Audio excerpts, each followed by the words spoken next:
said, listen, I started Jake off and I'm going to finish him. Mike Tyson got furious at Jake Paul after their recent press conference, slamming Paul for disrespecting him at the event. Meanwhile, the head honcho of UFC, Dana White, has offered his perspective on the matter. White's focus? Determining whether Tyson versus Paul will manifest as an exhibition match or escalate into a genuine brawl. Surprisingly, White disclosed that even the commission was uncertain about the upcoming fight. The UFC CEO said, I don't think the Texas has really figured out what this is going to be, because it's happening in Texas, as Dallas, Texas Stadium, and the commission, I think, is still wavering on whether this is going to be a real fight, or I think Tyson wants it to be a real fight. I think the other side wants it to be an exhibition. Speculation surrounding the matter has surged since the announcement of the bout. Even Joe Rogan, on his podcast, expressed doubts that it would merely be an exhibition match, suggesting Tyson intended it to be a genuine addition to his fighting legacy. Meanwhile, Dana White confidently stated he had the inside scoop on why Tyson decided to step into the ring against the problem child. According to White, Tyson, despite his past glory as a champion, found himself swimming in a sea of wealth beyond the boxing arena. With the world still cheering for him, Tyson was constantly bombarded with irresistible offers he couldn't refuse thanks to his iconic status. White said, I mean, Tyson still has that aura. You can be at a restaurant and he walks in and you're like, holy f***, Mike Tyson's here. You know, he still has that type of aura and energy in a room, and he makes lots of money outside of the ring. I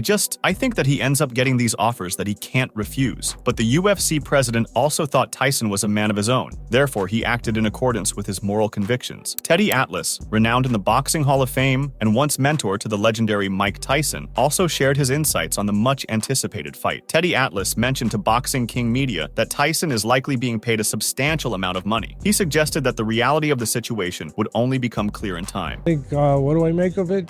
Let's see, let me think for a minute. You have to be a genius to figure this one. That he's getting paid a lot of money? Do you give him any chance to beat Jake Paul? Because the way they're talking, it's a real fight. Listen, we don't know what's real yet until we find out. Atlas continued by expressing uncertainty about the fight's authenticity. He acknowledged that Jake Paul has put in a lot of effort to learn boxing and has been very strategic about it, adding that Paul is very smart and deserves credit for his approach. I don't know if it's real. I know that Jake Paul has worked very hard to learn boxing and has been very smart about doing it. Very smart, you gotta give him credit. Moreover, Atlas added that even at 58, or whatever age Tyson is now, the one thing that doesn't leave a fighter is their power. He emphasized his understanding of this fact by recalling how George Foreman, at 45 years old, defeated his fighter, highlighting that power is something that never disappears. And I know that even at 58 or whatever Tyson is now, I know that he's one thing that doesn't go away from a fight. I know it better than anyone, because a very special man named George Foreman, at 45 years of age, beat my fighter, because the one thing that doesn't disappear is power. Teddy Atlas further remarked that while reflexes and speed may diminish over time, power remains. He stated that Mike Tyson still possesses power, and his quickness and muscle memory are evident. Atlas also added that Tyson was one of the great heavyweights. Reflexes, they go away. Speed, it disintegrates a little bit, it deteriorates a little bit, but power, no, it stays. Tyson still has power. You can see he's still got quickness. He's got those quick twitch muscles where, he's still got muscle memory from when he was one of the great heavyweights. He added that if the fight is real, the first couple of rounds would be very dangerous for Jake Paul. Atlas then explained that in those early rounds, Tyson would likely come out aggressively, making Paul miss and creating openings. He emphasized that Tyson still has the power to inflict serious damage. I would say this, if it's real, the first couple rounds are going to be very dangerous for Jake Paul. The first couple rounds with Tyson, the way that he would come out and do what he normally does, which is to make you miss and create an opening, he still has the power to do real serious damage. On the other hand, Tyson Fury is firmly backing Mike Tyson to knock out Jake Paul. Fury believes that Paul won't be able to withstand Tyson's renowned striking strength, regardless of the size of the gloves. He expressed confidence in Tyson's power, asserting that if Mike Tyson hit anybody, it wouldn't matter if he were 90 years old, they would still be knocked out cold. He referred to Tyson as the baddest man on the planet, highlighting his unparalleled reputation in the boxing world. Despite Jake Paul's extensive experience and numerous fights, Fury made it clear that his support lies with Tyson for the knockout, noting that Tyson has always backed him in return. Fury added, "If Mike Tyson hits anybody, I don't care if he's 90. He's going to knock them out cold, isn't he? He's Iron Mike Tyson, the baddest man on the planet. Jake Paul is very experienced now, and he's had a lot of fights, but obviously, I have to back Mike Tyson for the knockout as he always backs me." As Mike Tyson prepares for his first professional comeback in years, many within the boxing community have expressed concerns about his health. However, Fury has voiced his strong support for the fight, emphasizing that it will be a fantastic spectacle. He dismissed the worries as stemming from jealousy, pointing out that those who criticize the fight are likely fighters who are not receiving significant paychecks or attention. Fury stated that negative opinions typically come from those not making money or standing to gain anything from the event. He said, "Only jealous fighters who aren't getting paid and not getting laid, those are the fighters that are jealous. Negative people who are not making any money and are not set to gain anything from the fight." Fury also highlighted the economic benefits of the fight, noting that it has generated a substantial amount of money, particularly for Texas, where the fight will take place. The sale of numerous tickets indicates a significant influx of dollars into the local economy. Additionally, he pointed out that both Mike Tyson's and Jake Paul's teams are benefiting financially. In Fury's view, the fight is a positive development for all parties involved, contributing to the local economy and supporting the teams of both fighters. Fury added, "I think it's fantastic. I think it's created a lot of money. One for Texas, selling all of those tickets. That means it's a big influence of dollars being spent in the local area. All of Mike's team and Jake's team is being fed from it, and a lot of rent is being paid." In an exclusive interview with Bloody Elbow during the weigh-ins for Bellator Paris, the iconic Chael Sonnen, known for his razor-sharp trash-talking skills and as a formidable contender for world titles, confessed his belief that Jake Paul would emerge victorious. Sonnen, hailing from the era of Tyson's dominance, couldn't help but feel a twinge of sacrilege at his own prediction. He said, "I think that Jake is going to beat Mike Tyson, but that's blasphemy. I just said that I think Jake Paul is going to beat Mike Tyson. I've never said those words out loud, and that did not feel right. But he is a 2-1 favorite, I think, for a reason." Sonnen thinks Paul is someone who can motivate others in the fighting industry because he has presided over press conferences for Paul in the past. "I'm impressed with Jake, by the way," he added. Moreover, Sonnen believes that Jake Paul is a figure worthy of admiration and emulation rather than ridicule. He emphasized that Paul's methodical entry into the sport and his strategic choices deserve respect and study. Sonnen highlighted that Paul has taken on some significant challenges right from the start of his boxing career. He mentioned that Paul has faced great athletes, including Nate Robinson, a former NBA player known for his athleticism, and Ben Askren, a serious competitor with a strong background in wrestling. Sonnen pointed out that Paul's opponents were not just selected for their fame, but also for their athletic prowess. He also noted Paul's victories over Tyron Woodley, a former UFC welterweight champion. Sonnen described Woodley as an incredibly tough opponent, comparing the experience of touching Woodley to touching an oak tree due to his solid build. Paul managed to defeat Woodley not just once, but twice, showcasing his ability to overcome formidable adversaries. Sonnen added, "Right off the bat, he's already taking on some great athletes. Even the slam dunk guy, Nate Robinson, is a great athlete. Ben Askren was a serious competitor. Tyron Woodley was a world champion. He's awesome. Have you ever touched Tyron Woodley? It's like touching an oak tree, and he got over on him twice." Sonnen concluded by reiterating his belief that Paul's approach to his boxing career should be studied and copied. He sees Paul as someone who has figured out the intricacies of the sport and has demonstrated the capability to handle significant pressure and competition. In Sonnen's view, Paul's strategic and well-thought-out progression in boxing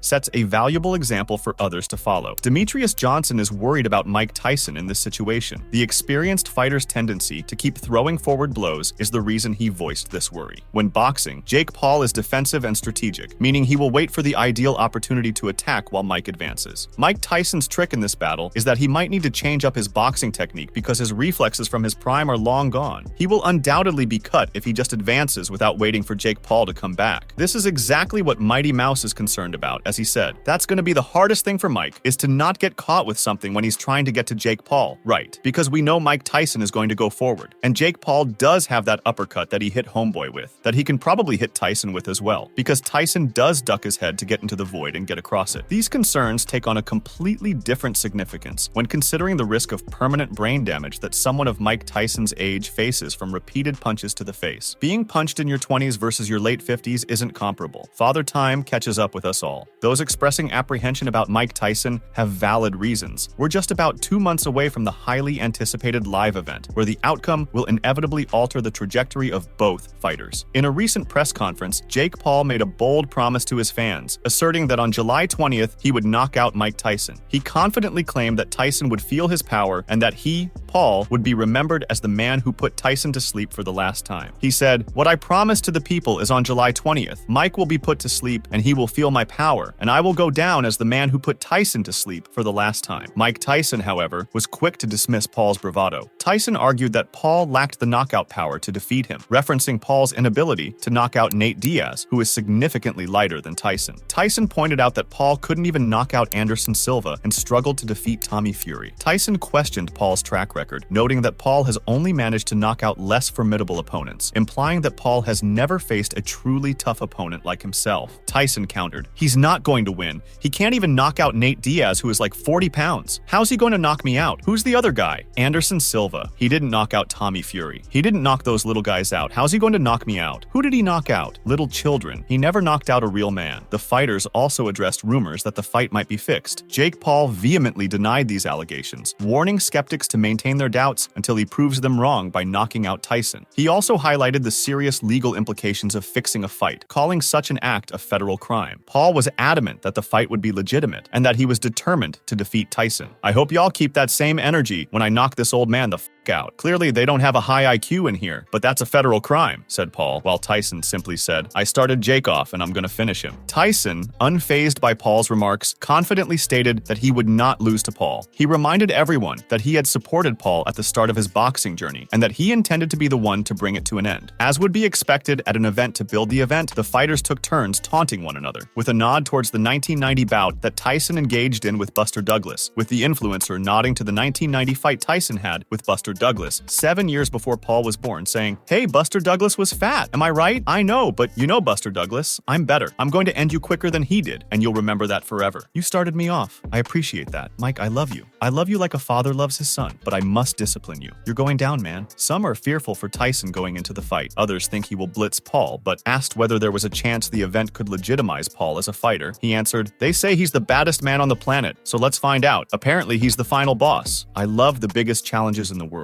That's what's made my whole entire career, is taking big risks, and I want the toughest guy out there. I want the biggest fights, and making history is what I've done my whole entire career." When asked about the fight against Jake Paul, Tyson remarked that it was good while it lasted for Jake, and he called Jake fat. In response, Paul confidently assured Tyson that he would be seeing plenty of pictures of it. You're going to have a lot of pictures of it, Mike. I don't see it. When Tyson was asked if he thought Jake Paul could ever win a boxing world championship, he acknowledged Paul's improvement, but confidently stated that despite his progress, Paul was not going to beat him. Tyson added nonchalantly that he was born for this and that it was nothing new to him. Someday. Hey, let me just be honest. He's improved a lot. Yes, he did improve a lot. But he's not going to have a good night when he fights me on July 20th. What did his ribs feel like when he touched them on Monday during the face-off? They felt pretty hard. Make up your mind. Were they hard or am I fat? Well, you're fat, but you had hard muscles, okay? But outside your muscles, you're fat. Lay off the weed. I was born to do this, but this is nothing new to me. This is new to this young boy over here.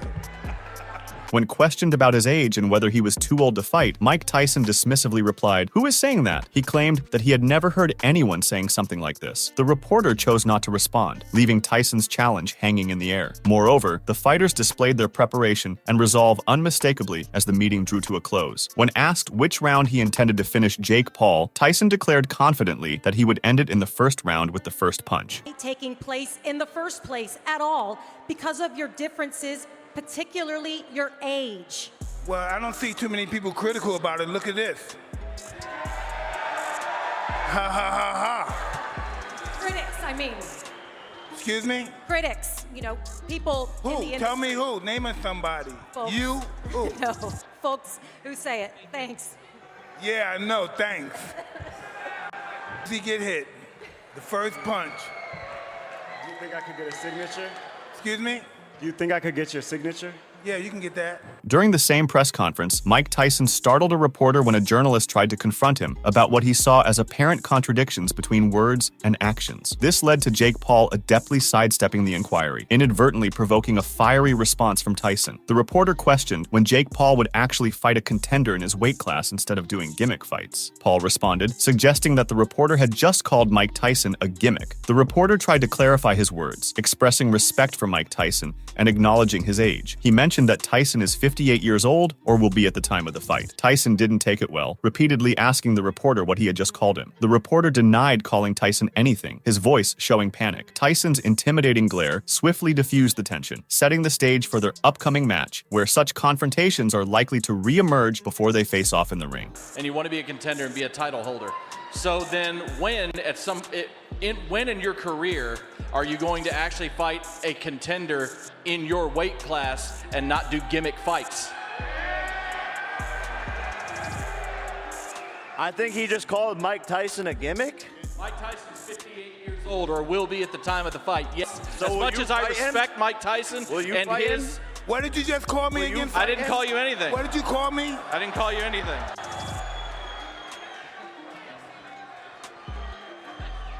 It's been 4 years in this sport, and I've done more to it than any boxer in the history of the sport. So in due time, sir, I will be fighting for a world championship, and I will be shutting you the fuck up and making you eat your own words, just like the rest of these fucking punks. On the other hand, UFC trainer Tim Welch argues that spectators are dumb for counting out legendary Mike Tyson ahead of his fight with Jake Paul. Analyzing the upcoming boxing bout on his YouTube platform, Welch contended that overlooking Mike Tyson's potential to astonish the world would be nothing short of foolishness, despite Tyson's age of 57 and his hiatus from fighting since 2020. Welch stated, "Do I think that Mike Tyson has a chance? Absolutely. It's Mike Tyson. He's the true freak of nature and the rule set favors him. Notably, the battle will take place over 8 two-minute rounds, using 14-ounce gloves and no headgear. The winner's professional records will be affected." Welch further described Tyson as an incredibly intimidating individual, one of the scariest people one could ever encounter. He acknowledged that Tyson might not be as ferocious as he once was, but emphasized that he is still Mike Tyson, implying that underestimating him would be foolish. Welch added, "Mike Tyson is a scary human being, one of the scariest human beings that you'll ever see. I don't think he's going to be the same ferocious dog that he used to be, obviously, but it is still Mike Tyson. To say he doesn't have a chance, you gotta be dumb, but the chances are not that high just because of the age." Welch expressed that Tyson will be most lethal in the first few rounds of the fight, but he worries about how soon Tyson's knockout power will fade. He explained, "I think early on he's going to be scary. He's going to come out there and be able to throw some power, but I bet you he can't train that hard, especially if he's not able to use that special sauce." Moreover, Welch noted that Tyson had mentioned at the press conference how sore he was and expressed a wish that he was joking about it. In contrast, Welch pointed out that Jake Paul was in the prime of his life. Welch added that even at 57 years old, Tyson's testosterone cannot be that high, especially given the lifestyle he has had. He's got to be beat down. He mentioned that Tyson spoke at the press conference about how sore he is and expressed a wish that he was joking. Welch contrasted this with Jake Paul, noting that Paul is in the prime of his life. Moreover, Welch believes that neither fighter will win by highlight reel knockout, even though Jake Paul still holds the physical advantages in this fight. Welch speculated that Jake probably aimed to add some size, particularly around his neck, to better withstand Mike Tyson's power. He said, "Rumor is Jake Paul's walking around at 230. He's a big kid. He's probably wanted to put on a little bit of size on his neck so he can take Mike Tyson's power. I know all the old school guys are going to be like, are you kidding me? Mike Tyson's going to kill Jake Paul. But it's like, dude, we're creeping up on 60 years old." However, Welch believes that the social media celebrity will prevail on points in the end because he doesn't think Jake Paul can defeat the great boxing champion. Welch stated that he believed Jake Paul would be able to stay composed, use his reach, and maintain enough speed and endurance to win by decision. He doubted that Jake would knock Tyson out. Welch said, "I think Jake Paul's going to stay tight enough, and be long enough, and be quick enough, and be able to pace himself to get the job done by decision. I don't think Jake's going to knock him out. His head's too big, his neck's too big. I mean, I don't want to say never,